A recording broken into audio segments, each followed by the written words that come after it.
Hello my dear students, আজকে আমি তোমাদের শিখাবো ট্রান্সফরমেশন অফ সেন্টেন্সে সিম্পল থেকে কমপ্লেক্স এবং কম্পাউন্ড।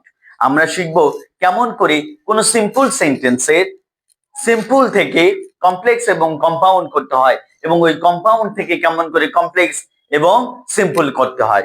ঠিক আছে?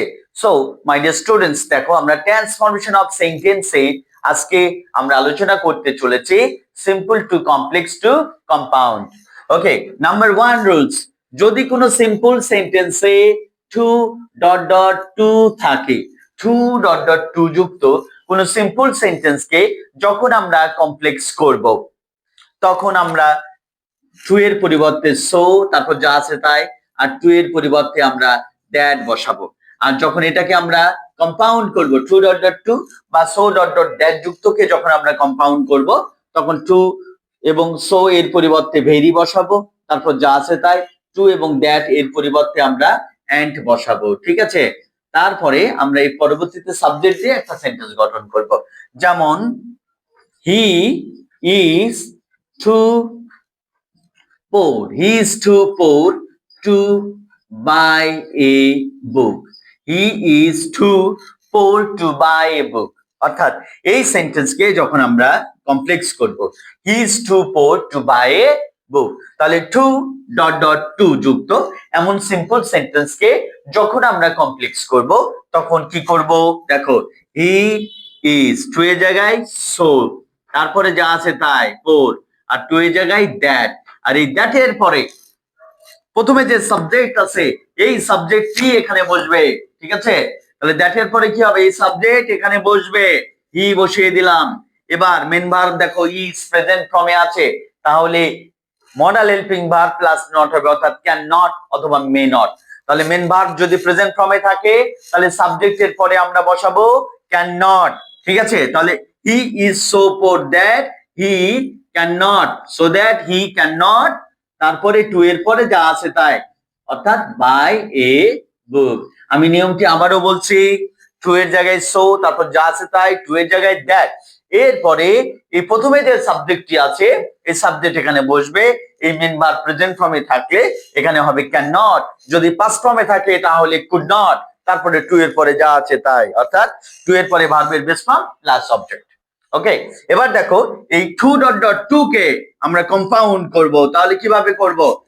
হি ইজ এই টু এর জায়গায় বা সো ডট ডট দ্যাট যুক্তকে যখন আমরা কম্পাউন্ড করব তাহলে টু বা সো এর পরিবর্তে আমরা কি বসাবো? ভেরি, তারপর যা আছে তাই, তারপর টু বা দ্যাট এর পরিবর্তে বসাবো অ্যান্ড। তারপর দেখো টু ডট ডট টু কে যদি আমরা কম্পাউন্ড করি সরাসরি তাহলে কি হবে?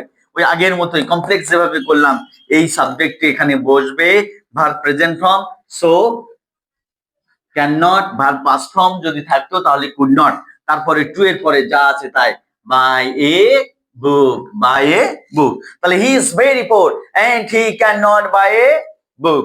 ক্লিয়ার? এবার দেখো এর ভাইস ভার্সাটাও কিন্তু এই একই রকম ভাবে হবে।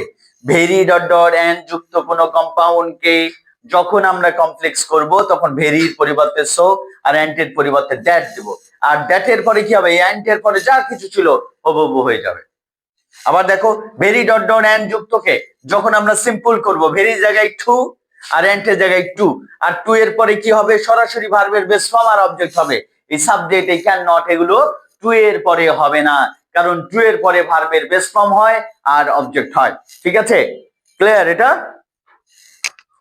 তাহলে মাই ডিয়ার স্টুডেন্টস, দেখো আমরা টু ডট ডট টু যুক্তকে যখন আমরা কমপ্লেক্স করব সো ডট ডট দ্যাট দিয়ে করব, আর কম্পাউন্ড করব ভেরি ডট ডট এন্ড দিয়ে। এখানে একটা করে টেকনিকে 6টি করে রুলস আছে, কেমন করে এই সিম্পল থাকলে কমপ্লেক্স হয়, কম্পাউন্ড হয় 2, এই কমপ্লেক্স থেকে সিম্পল কম্পাউন্ড হয় আরো 2, আবার এই কম্পাউন্ড থেকে কমপ্লেক্স আর সিম্পল হয় আরো 2। 6টি করে রুলস, প্রতিটা সার্কেলে, প্রতিটা টেকনিকে 6টি করে রুলস রয়েছে। সো আমরা যখনই দেখবো টু ডট ডট টু আছে তাহলে কমপ্লেক্স করতে বলেছে, তাহলে কি দিয়ে করব? So dot dot that. আচ্ছা, সো ডট ডট দ্যাট যুক্ত সেন্টেন্সকে কম্পাউন্ড করতে বলেছে তাহলে ভেরি ডট ডট এন্ড দিয়ে করব। কমপ্লেক্স সিম্পল করতে বলেছে তাহলে টু ডট ডট টু দিয়ে করব।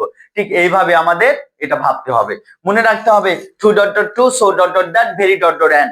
এটা এর সার্কেলের মধ্যে এই ঘুরপাক খাবে, অন্য কোনো রুলসে, অন্য কোনো টেকনিকে এটা যাবে না, নেভার এভার।